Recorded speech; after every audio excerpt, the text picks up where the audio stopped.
Well, this number speaks volumes. According to Common Sense Media, 97% of 11 to 17-year-olds used their phones during the school day last year. A trend so widespread, the state is mandating school districts in Minnesota come up with a policy to address it. And we are kicking off a series of stories to look at the issue all throughout the school year. We begin tonight inside a middle school that has taken the hard line to ban cell phone use altogether. Nelson Garcia shows us how students are reacting and why there are concerns outside of the school. Being the squeaky wheel wasn't exactly the plan for Principal Amy Stenson Kajowski. Think we're all good, kid? Kajowski runs St. Anthony Middle School, or SAMS for short. At this point, 2 years after the pandemic, they were all looking at their phones. Phones in the hallway, phones in the lunchroom. She's commanding, yeah. Phones in the classroom. Smartphones were everywhere. Our kids were always on them.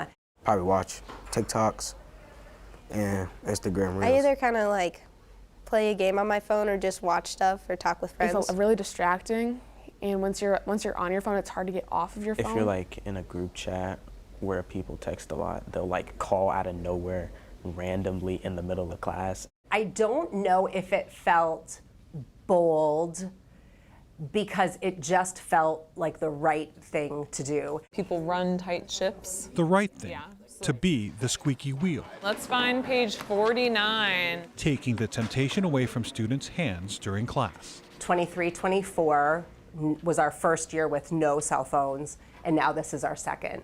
SAMS is ahead of the curve. Now every school district in Minnesota must come up with a cell phone policy by March to implement next year. If you can get your teachers on board, it is not as hard as it seems. 8th grader Ruth Whiting has gotten used to no phones in class. She and other students have to keep them in their lockers. If a phone is found in class, parents are called and phones can be sent home. I keep it just here in my backpack, just so it's easy to get to when I'm out of school, but it's not going to be like a distraction while I'm in school. Distraction is one thing. For sure. Mental health impacts are another. Because this sounds more like adjustment in short term. Dr. Josh Stein is a child adolescent psychiatrist at Prairie Care, a treatment organization which believes excessive daily phone use by teens is a serious problem. Time on social media, when it starts to pass 4 hours and 5 hours, symptoms of mental illness start to really increase. Dr. Stein says restricting cell phones in schools will reduce cyberbullying as well. The phone is kind of allowed, there's no safe place anymore. And especially we see teenagers, it's a 24-hour cycle of using their phone. I mean, the cyberbullying really bothered me. As school districts across the state weigh what to do with their cell phone policies, thinking about issues such as mental health and distractions, there is another issue on the flip side. What happened, like if it was a like emergency or something and I don't have my phone on me and I couldn't call nobody? The overarching good of limitations on phones in the school setting for well-being, for mental health, far outweighs those risks. Ask any parent. John Michael Keys is not. I think they'll agree that hey, I need to have the ability to contact my kid. He's not just any parent.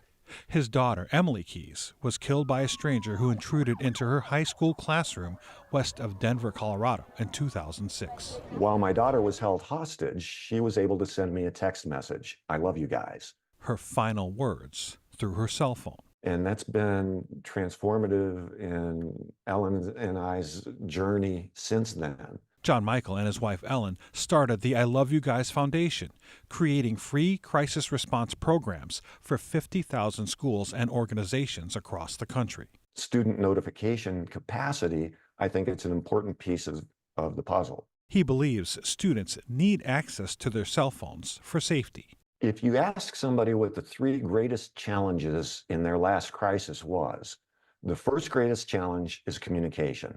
But I don't think there is real research and data that shows if we let them have their phones, they're safer. At SAMS, Kajowski says it's working. As we go through, will you add in what I'm going to write up there too? Second year and counting. I feel like I've been focusing more.